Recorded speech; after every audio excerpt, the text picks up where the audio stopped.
اسرائیل اور حماس کے درمیان آپس میں معاہدہ ہو گیا ہے کل رات کو. اسرائیلی جارحیت کا سلسلہ بھی جو ہے وہ جاری رہا. پاکستان اور چین کے اشتراک سے جو بننے والی سب مرینز ہیں اب باقاعدہ فلیٹ کا حصہ بننے جا رہی ہیں. یہ پیسے لے کے میرے خلاف جو ہے وہ یہاں کی خبریں باہر دیتا ہے. یہ علی امین گنڈا پور نے مولانا صاحب کے حوالے سے یہ واقعہ کوٹ کیا ہے. 22 جنوری کو حکومت کا ایک اور سکینڈل آنے والا ہے. اس پر کیس بھی بنے گا. 8 فروری کے الیکشن کے بعد اس کو وہ یوم سیاہ کے طور پر منانا چاہتے ہیں. السلام علیکم ناظرین, میں ہوں منصور علی خان. اپنے ڈیل چینل کے اوپر آپ کو خوش آمدید کہوں گا. ناظرین, آج بڑا دن ہے. پاکستان تحریک انصاف اور حکومت کے درمیان مذاکرات کے حوالے سے تفصیل سے بیٹھ کے اس کے اوپر بات کریں گے. اور اس کے علاوہ بڑی انٹرسٹنگ خبریں آ رہی ہیں انٹرنیشنل لیول کے اوپر, خاص طور پہ غزہ کے حوالے سے, جہاں پہ بتایا گیا ہے کہ اسرائیل اور حماس کے درمیان آپس میں معاہدہ ہو گیا ہے کل رات کو. یہ بریکنگ نیوز کل رات کو آدھی رات کو موصول ہوئی ہے. اس کی ڈیٹیلز بھی آپ کے ساتھ شیئر کرتے ہیں. قطری وزیر اعظم نے جو ہے وہ غزہ میں جنگ بندی معاہدے کا باقاعدہ طور پہ کل رات کو اعلان کر دیا.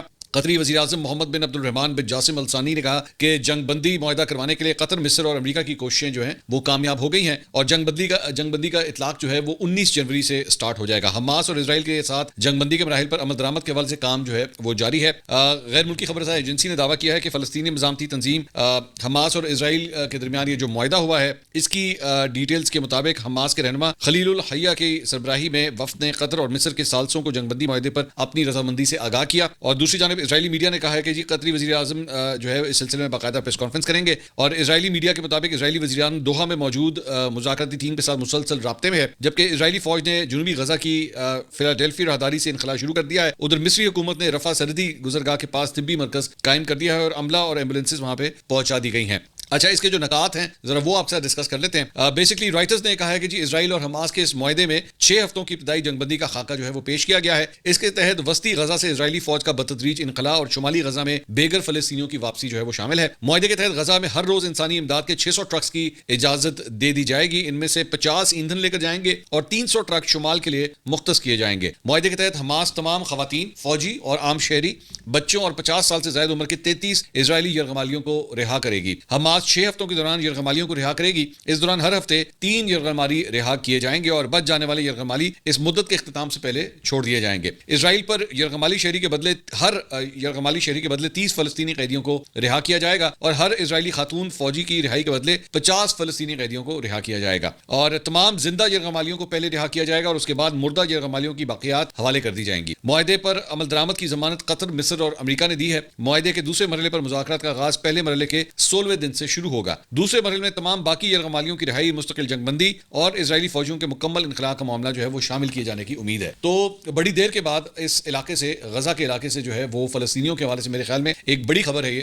ایک امن کی, سکون کی خبر ہے. اگر اس کے اوپر عمل درآمد ہو جائے تو, اور بڑی کرٹیکل اور سینسٹیو سٹیج ہے, اللہ کرے کہ اس کے اوپر جو ہے وہ پوری طرح عمل درآمد بھی ہو. لیکن دوسری جانب جہاں پہ اس امن معاہدے کی بات ہو رہی تھی وہیں پہ اسرائیلی جارحیت کا سلسلہ بھی جو ہے وہ جاری رہا. عالمی خبر رساں ادارے کے مطابق اسرائیل نے غزہ پر وحشیانہ بمباری کی جس میں ایک ہی خاندان کے افراد سمیت 60 سے زائد فلسطینی شہید ہو گئے. اسرائیلی فوج نے بے گھر فلسطینیوں کی پناہ گاہوں پر بھی حملے کیے. غزہ میں اسرائیل کی نسل کشی میں 7 اکتوبر 2023 سے اب تک 46,707 فلسطینی جو ہے وہ جام شہادت نوش کر چکے ہیں اور جبکہ 1,10,265 افراد جو ہیں وہ اب تک زخمی ہوئے ہیں. اور حماس نے 7 اکتوبر 2023 کو اپنے حملوں میں اسرائیل میں 1,139 افراد کو مار دیا تھا, جبکہ 200 سے زیادہ کو یرغمال بنایا گیا تھا. اور اسرائیل کی جانب سے یہ معاہدہ انہی یرغمالیوں کو چھڑوانے کے لیے جو ہے وہ کیا جا رہا ہے. اچھا جی, اس کے علاوہ ایک اور بڑی انٹرسٹنگ خبر جو ہے وہ آئی ہے. ڈراپ سائٹ ہے, اس نے یہ خبر دی ہے کہ یہ جو حالیہ ابھی الیکشنز ہوئے تھے اس میں کیملا ہیرس جو ہیں, جو ڈیموکریٹک پارٹی کی امیدوار تھیں, ان کو اپنے ان ووٹنگ کے اندر جو ہے جو ایک بہت بڑا نقصان ہوا وہ جو بائیڈن کے ساتھ جو ان کی غزہ کے حوالے سے پالیسی تھی اس میں چونکہ وہ ان کے ساتھ کھڑی رہیں اور اس میں انہوں نے اپنا نہ کردار ادا کیا اور نہ اس کی مذمت کی کہ جس طریقے سے وہاں پہ خون کی ہولی کھیلی جا رہی تھی اس کی مذمت نہیں کی. اس کی وجہ سے بھی ان کے ووٹ بینک کے اوپر جو ہے بہت فرق پڑا ہے اور ڈیموکریٹس کو جتنا ووٹ ملنا چاہیے تھا وہ نہ ملنے کی ایک بہت بڑی وجہ یہ بھی ہے کہ کیملا ہیرس نے جو ہے وہ فلسطین کے حوالے سے اپنی آواز بلند نہیں کی ہے. تو اس کی ایک خبر جو ہے وہ یہ بھی آئی ہے. اس کے علاوہ جناب ایک اور خبر کے مطابق بنگلہ دیش کے اعلیٰ سطح دفاعی وفد نے پاک ایئر فورس کے سربراہ سے ملاقات کی ہے اور جنگی طیارے JF-17 تھنڈر طیاروں سمیت دیگر جدید جنگی سامان میں گہری دلچسپی کا اظہار کیا ہے. ISPR کے مطابق پاکستان ایئر فورس کے سربراہ ایئر مارشل ظہیر احمد بابر سدھو سے بنگلہ دیش کے اعلیٰ سطح دفاعی وفد نے ایئر ہیڈ کوارٹر اسلام آباد میں ملاقات کی ہے. اور جہاں پہ ہماری پاک فوز کی بات ہو رہی ہے تو گلوبل ٹائمز کے اندر جو ہے وہ ایک اور خبر پاک بحریہ کے حوالے سے بھی آئی ہے, اور وہ یہ ہے کہ submarines from China Pakistan cooperation project to join Pakistan navy fleet soon says Pakistani naval chief.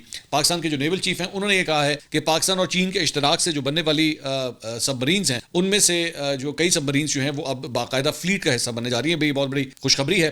اس سلسلے میں جو پہلے ہی پاکستان جو ہے وہ چائنا سے یہ سب مرینز لے چکا ہے اور مزید بھی ابھی آگے لے گا. اس کے ساتھ ساتھ ایک اور جو ڈیولپمنٹ ہے وہ ہے یہ بیسیکلی ہنگور کلاس کنونشنل سب مرینز ہیں, اور اس کا معاہدہ پاکستان اور چائنا کے درمیان 2015 میں ہوا تھا, جس کے مطابق 4 جو ہیں یہ سب مرینز چائنا کے اندر پہلے بننی تھی اور بعد میں اگلی 4 جو ہیں وہ پاکستان کے اندر ان کو اسمبل کیا جانا تھا. تو اب جو 5ویں اس وقت سب مرین ہے جو پاکستان میں اسمبل ہو رہی ہے اس کے اوپر آلریڈی کام شروع ہو چکا ہے, اور جو پہلی 4 ہیں انہیں باقاعدہ طور پہ پاکستان کے فلیٹ کا حصہ, نیول فلیٹ کا حصہ جو ہے وہ بنایا جا رہا ہے. تو یہ خوشخبری ہے جو ہم نے سوچا یہ بھی آپ کے ساتھ شیئر کی جائے. اچھا جی, اس کے علاوہ ایک اور جو کل رات کو خبر آئی جو کہ زیادہ اچھی نہیں ہے, اور وہ یہ ہے کہ پیٹرول کی قیمت میں کل جو ہے وہ 3 روپے 47 پیسے کا اضافہ کر دیا گیا ہے. پچھلے چند دنوں سے آلریڈی یہ خبریں ڈسکس ہو رہی تھی کہ جناب اس مرتبہ پیٹرول اور ڈیزل کی قیمت جو ہے وہ بڑھا دی جائے گی. ڈیزل کی قیمت میں 2 روپے 61 پیسے کا اضافہ کیا گیا ہے. پیٹرول کی نئی قیمت 256 روپے 13 پیسے اور ڈیزل کی نئی قیمت 260 روپے 95 پیسے اب ہو گئی ہے. انٹرنیشنل آئل پرائسز کا بھی اثر جو ہے وہ اس کے اوپر ہو رہا ہے, اور میرا خیال میں یہ جو تھوڑا سا سلائٹ انکریز ہوا ہے شاید اس کے انفلیشن کے فگرز کے اوپر بھی آنے والے مہینوں کے اوپر جو ہے وہ کوئی فرق ضرور پڑے گا. اس کے علاوہ کچھ سیاست کے حوالے سے بھی بات کرتے ہیں. عمران خان صاحب کے آفیشیل ٹویٹر اکاؤنٹ سے ٹویٹ کیا گیا اور اس میں کہا گیا جی اڈیالہ جیل میں خان صاحب کی صحافیوں اور وکلا سے گفتگو. انہوں نے کہا جی پوری پارٹی کو ہدایت کرتا ہوں کہ 8 فروری کو یوم سیاہ منایا جائے, اس کی تیاری آج سے ہی شروع کی جائے. جس شخص نے تحریک انصاف سے بلے کا نشان اور الیکشن چھیننے کی کوشش کی وہ تاریخ قبرستان میں گم ہے. چیف الیکشن کمشنر سکندر سلطان راجہ کی مدت بھی کل ختم ہو رہی ہے. اگر آرٹیکل 6 اس ملک میں کسی پر لگنا چاہیے تو وہ سکندر سلطان راجہ ہے. اس نے عوام کے مینڈیٹ کو چوری کیا اور قاضی فائز نے اس انتخابی فراڈ کو تحفظ فراہم کیا. قاضی فائز نے سپریم کورٹ میں انصاف کا بالکل قتل عام کر کے رکھ دیا تھا. اس کے بعد عدلیہ سے انصاف کی توقع ختم ہو چکی ہے. ہمارا مطالبہ ہے کہ سپریم کورٹ بنیادی شہری اور انسانی حقوق کا دفاع کرے. سویلینز کے ملٹری ٹرائل کی بین الاقوامی اور ملکی قوانین میں کوئی گنجائش نہیں ہے. ہمارا دوسرا مطالبہ ہے کہ 26 نومبر اور 9 مئی کے واقعات کی جوڈیشل کمیشن کے ذریعے آزاد انکوائری کروائی جائے. مجھے معلوم ہے ان واقعات کا ماسٹر مائنڈ کون ہے. یہ وہی ہیں جنہوں نے 9 مئی کی CCTV فوٹیج غائب کی ہے. حکومت کی جانب سے جوڈیشل کمیشن کی مخالفت کی کوئی وجہ سمجھ نہیں آتی ماں سوائے اس کے کہ وہ خود اس واقعے میں شامل ہے. میں نے اسد کیسر اور عمر ایوب کو اپوزیشن جماعتوں سے رابطہ کرنے کی ہدایت کی ہے. اپوزیشن جماعتوں سے رابطہ کر کے انہیں مذاکراتی عمل اور ہماری سیاسی پوزیشن سے متعلق اعتماد میں لیا جائے. مجھ پر دباؤ ڈالنے کے لیے القادر جیسے جھوٹے مقدمات بنائے گئے ہیں. پاکستان میں جنہوں نے اربوں روپے چوری کیے وہی حکمران بن گئے ہیں صرف اس لیے کہ انہوں نے ڈیل کی. مجھے بھی ڈیل آفر ہوئی مگر جب میں نے کوئی چوری ہی نہیں کی تو سمجھوتا کیوں کروں. میں آخری دم تک ڈیل نہیں کروں گا. تو 8 فروری کے الیکشن کے بعد جس کو تقریباً اب 1 سال ہونے جا رہا ہے تو 1 سال کے بعد اس کو وہ یوم سیاہ کے طور پہ منانا چاہتے ہیں. یہ ذہن میں رکھیے گا, یہ یاد رکھیے گا کہ اس 1 سال میں پاکستان تحریک انصاف کوئی خاطر خواہ بڑا احتجاج نہیں کر سکتا ان 8 فروری کے الیکشنز کو لے کے. اگر وہ احتجاج ہوئے بھی تو وہ مطلب صرف چند گھنٹوں یا چند دنوں کے حوالے سے تھے.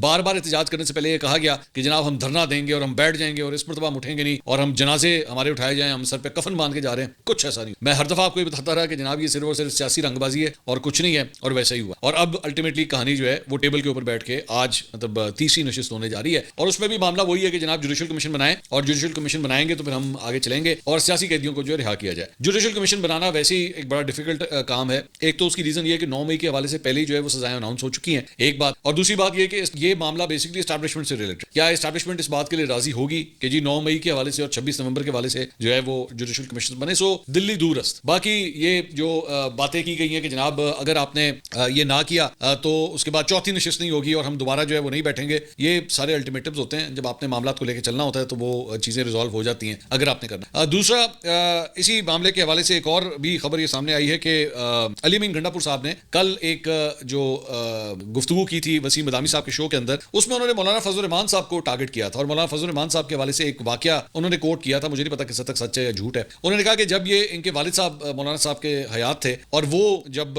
سیاسی بیٹھک ہوتی تھی تو مولانا صاحب کو جو ہے وہ اگر وہ محفل میں آ جاتے تھے تو وہ انتظار کرتے تھے کہ وہ یہاں سے چلے جائیں, اور اس کے بعد وہ اپنے پارٹی کے لوگوں کو کہتے تھے کہ اس کو جو ہے نا وہ اس کے ہوتے ہوئے کوئی سینسیٹیو گفتگو نہ کی جائے, اس کے جانے کا انتظار کیا جائے کیونکہ یہ پیسے لے کے میرے خلاف جو ہے وہ یہاں کی خبریں باہر دیتا ہے. یہ علی امین گنڈا پور نے مولانا صاحب کے حوالے سے یہ واقعہ کوٹ کیا. مجھے نہیں پتا یہ سچ ہے یا نہیں ہے, لیکن آج یہ خبر سامنے آئی ہے کہ عمران خان صاحب نے جو ہے وہ مولانا فضل الرحمان صاحب کے حوالے سے پارٹی کے لوگوں کو ہدایت کر دی ہے کہ کوئی ان کے خلاف جو ہے وہ اس قسم کے بیانات نہ دے. اور مطلب ڈھکے چھپے الفاظ میں علی امین گنڈا پور صاحب کو یہ شاید پیغام بھی دیا گیا ہے کہ اپنے ڈیرہ اسماعیل خان کی سیاست سے باہر نکلیں. یہ ملکی سیاست کی بات ہو رہی ہے. اگر آپ کو یاد ہو تو میں نے پہلے بھی جب اس سلسلے میں 26ویں آئینی ترمیم کے حوالے سے جو گفت و شنید ہوتی تھی تو پاکستان تحریک انصاف کا ہر بندہ مولانا صاحب کے در پہ جاتا تھا سوائے علی امین. اور میں اس وقت بھی یہی کہتا تھا کہ یہ علی امین گنڈا پور صاحب جو ہے نا وہ ابھی بھی اپنے حلقے کی سیاست میں پھنسے ہوئے ہیں. یہاں پہ اوور آل دونوں جماعتوں کو قریب لانے کے بڑے مواقع ہیں. اسد کیسر صاحب نے بڑا اس میں کردار اپنا ادا کیا لیکن میرے خیال میں وہ فیل ہو گئے. ہو سکتا ہے آگے چل کے کامیاب ہو جائیں لیکن فی الحال یہی لگ رہا ہے کہ وہ فیل ہو گئے. وہ مولانا صاحب کو اور پی ٹی آئی کو جو ہے وہ زیادہ الائن کر نہیں سکے. تو اس کے علاوہ جناب وی نیوز نے جو ہے وہ یہ رپورٹ کیا ہے کہ عمران خان کو پارٹی کے امور سے بریفنگ دیتے ہوئے بتایا گیا ہے کہ کور کمیٹی کا اجلاس کئی ہفتوں سے طلب نہیں کیا گیا, جس میں عمران خان نے حیرت کا اظہار کیا اور منسٹر گوہر کو کور کمیٹی کا اجلاس طلب کرنے اور پارٹی کو تمام فیصلوں پر اعتماد میں لینے کی انہوں نے ہدایت بھی کی ہے. ذرائع نے بتایا کہ عمران خان کو پنجاب کے اندر پارٹی میں دھڑے بندی سے متعلق بھی آگاہ کیا گیا. ذرائع نے مزید بتایا کہ عمران خان کی جانب سے سیکرٹری اجلاس شیخ وقاص اکرم کی کارکردگی پر ناراضی کا اظہار بھی کیا گیا ہے. یہ وی نیوز رپورٹ کر رہا ہے. اچھا, دوسری بات یہ کہ پاکستان تحریک انصاف کے حوالے سے آج جب یہ معاملات جو ہیں یہ چلیں گے, جب آگے چلیں گے تو وہ پاکستان کے اندر تو فوکس ہوگا ہی, لیکن کل رات کو ایک اور ڈیولپمنٹ یہ بھی ہوئی کہ برطانیہ کے اندر جو ہے وہ میرے خیال میں کوئی ایک آرگنائزیشن ہے فرینڈز آف ڈیموکریٹک پاکستان یا friends of democracy something like that, اس طرح کر کے کوئی نام ہے, ان کی جانب سے جو ہے وہ ایک فنکشن کا یا نظام جو ہے وہ کیا گیا تھا جس میں مختلف پارلیمنٹیرینز جو یو کے کی پارلیمنٹ سے تعلق رکھتے ہیں ان کو بلایا گیا تھا. تو کچھ کا کہنا ہے کہ 10 لوگ آئے ہوئے تھے, 10 پارلیمنٹیرینز آئے, کچھ نے کہا 15 آئے تھے, کچھ نے کہا 20 آئے تھے, کچھ نے کہا 25 آئے تھے, لیکن یہ تعداد تقریباً کوئی 14 بنتی ہے. لیکن انٹرسٹنگ بات یہ ہے کہ عمران خان صاحب کے دوست اور پاکستان تحریک انصاف کے مطلب معاملات کو ہینڈل کرنے والے ایک تو وہ چیکو صاحب ہیں وہ اور انل مسرت, یہ دونوں صاحب جو ہیں وہاں پہ پارٹیسپیٹ کرنے کے لیے گئے لیکن وہ اندر انٹر نہیں ہو سکے. اور صحافیوں کو بھی جو ہے کئی پاکستانی صحافیوں کو جو ہے وہ اندر جانے نہیں دیا گیا. اب اس کی ریزن یہ بتائی جاتی ہے انل مسرت صاحب اور یہ جو چیکو صاحب ہیں یہ جب باہر نکلے تو کئی صحافیوں نے کہا کہ جی یہ تو آپ کدھر ہیں, آپ تو سارا کرتے دھرتے ہر قسم کے فنکشنز ارینج تو آپ کرنے والے ہیں, تو آپ کو اندر نہیں جانے دیا گیا. تو بعد میں انل مسرت صاحب نے جو ہے وہ ایک بیان جاری کیا اور اس میں انہوں نے کہا کہ جی وہ اندر رش بہت ہو گیا تھا اس کمرے کے اندر, تو اس لیے ایک کیپیسٹی سے زیادہ جو ہے وہ کیپیسٹی وہاں, وہ پاکستان والا حساب نہیں ہوتا نا وہاں پہ. یہاں پہ تو 50 بندے کی جگہ ہو تو 200 بندہ اندر گھس جاتا ہے, ڈزنٹ میٹر, کوئی فرق نہیں پڑتا. وہاں پہ جو ہے وہ کیپیسٹی جتنی ہوتی ہے اسی کے مطابق وہ رکھتے ہیں سیفٹی پریکاشنز کے. یو کے, امریکہ, ویسٹرن کنٹریز کے اندر اس چیز کا بڑا دھیان رکھا جاتا ہے کہ آپ کا جو ہے وہ احتیاط کے ساتھ فائر ایگزٹ بھی ہو جائے, اگر خدا نہ خواستہ آگ لگ جائے تو یہ نہ ہو کہ کیپیسٹی سے زیادہ لوگ یہاں پہ گھسے. تو انل مسرت صاحب کا یہ کہنا ہے کہ جی اس وجہ سے انہوں نے مزید لوگوں کو اندر نہیں آنے دیا کیونکہ اوور کراؤڈڈ ہو. لیکن اس سارے انٹرسٹنگ اس میں بات یہ ہے کہ مرزا شہزاد اکبر صاحب بھی جو ہے وہ بھی اس میں شرکت کرنے کے لیے وہاں پہ تشریف لائے ہوئے تھے اور کئی صحافیوں نے جو ہے ان سے بھی وہاں پہ بڑے سخت سوالات کیے, خاص طور پہ 190 ملین پاؤنڈ کیس کا. لیکن وہ ظاہری بات ہے کہ بڑی حشوش کے اندر جو ہے یہ ساری گفتگو ہوئی تو کوئی ڈیٹیل اس کے اوپر تفصیل سے بات چیت جو ہے وہ نہیں ہو سکی ہے.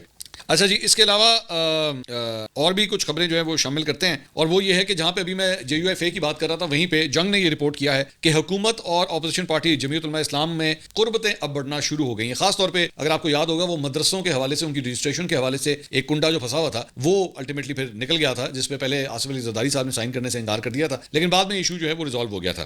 تو بتایا گیا کہ جناب قومی اسمبلی کی قائمہ کمیٹی برائے ہاؤسنگ اور تعمیرات کا اجلاس جو ہے وہ دوپہر 2:30 بجے ہوگا. اس میں کمیٹی کے چیئرمین کا انتخاب کیا جائے گا اور اس میں مولانا عبدالغفور حیدری صاحب کو جو ہے اس کمیٹی کا چیئرمین بنا دیا جائے گا جن کا تعلق جے یو ایف اے سے ہے, اور وہ بھی بلا مقابلہ جو ہے وہ اس ہاؤسنگ اور تعمیرات کی کمیٹی کے چیئرمین منتخب ہو جائیں گے. تو یہ ایک مطلب بڑی ڈیولپمنٹ ہے کہ حکومت اور مولانا کے درمیان جو ہے سیٹلمنٹس ہو رہے ہیں. دوسری جانب سینیٹر فیصل واڈا صاحب کل ندیم ملک صاحب کے شو کے اندر آئے ہوئے تھے اور وہاں پہ انہوں نے ایک نیا انکشاف کیا ہے اور انہوں نے کہا ہے کہ جناب 22 جنوری کو حکومت کا ایک اور اسکینڈل آنے والا ہے اور میں اسکینڈل میں خود بیٹھا ہوا ہوں, ہم اسے روکیں گے اور اگر نہیں روکے گا تو پھر اس پر کیس بھی بنے گا, حکومت اس کو طاقت سے پاس کروا لیتی ہے تو پھر جیل بھی جائے گی. تو اب یہ اسکینڈل ہے کیا اور 22 تاریخ کی اسپیسیفکلی وی ڈونٹ نو کہ آخر اس کی کیا وجہ ہے, لیکن ان کا کہنا ہے کہ 22 تاریخ کو جو ہے کوئی نیا اسکینڈل آنے والا ہے حکومت کا. دیکھتے ہیں کہ یہ اسکینڈل جو ہے وہ کیا ڈیٹیلز لے کر آتا ہے. اس کے علاوہ سابق چیئرمین سینٹ صادق سنجرانی صاحب, انہوں نے جناب ایک یوٹیوبر کو جو ہے وہ قانونی نوٹس بھیج دیا, لیگل نوٹس بھیج دیا کیونکہ اس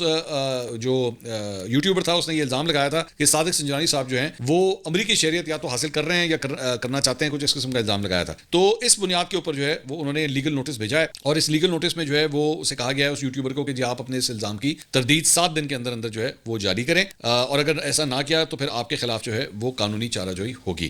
اس کے علاوہ ایک اور خبر کے مطابق جناب وزیر اعلیٰ پنجاب مریم نواز اور یو اے ای کے صدر کی جو آرٹیفیشل انٹیلیجنس کے ذریعے بنائی گئی ایک جعلی تصاویر ہیں انہیں شیئر کرنے پر F I A cyber crime wing نے عمران ریاض خان, شہباز گل سمیت 5 مزید ملزمان پر مقدمات جو ہیں وہ وہ درج کر لیے ہیں اور مقدمہ نمبر 13/25 پیکا ایکٹ 2016 کی مختلف دفعات کے تحت جو ہے وہ درج کیا گیا ہے. اس سے پہلے بھی ایک خبر یہ آئی تھی کہ ڈاکٹر محیط پیرزادہ اور شہباز گل ان کے خلاف بھی چند مقدمات جو ہے وہ درج ہوئے تھے, جس کے اوپر شہباز گل نے یہ کہا تھا کہ جناب یہ جس اکاؤنٹ کو شیئر کیا جا رہا ہے, جس حوالے سے میرے اوپر یہ الزامات لگائے گئے ہیں, وہ اکاؤنٹ میرا ہے ہی نہیں, وہ کسی اور نے میرے نام سے جو ہے وہ ٹک ٹاک کے اوپر اکاؤنٹ بنایا ہوا ہے, وہ میرا اکاؤنٹ نہیں ہے, تو انہوں نے اس کو ڈینائی کیا ہے. لیکن لیٹس سی اس معاملے کے اوپر جو ہے وہ آگے کیا چلتا ہے. دوسرا ایک اور خبر یہ ہے کہ جناب یوٹیوبر رجب بٹ ان کے خلاف بھی ایک اور مقدمہ درج ہو گیا ہے.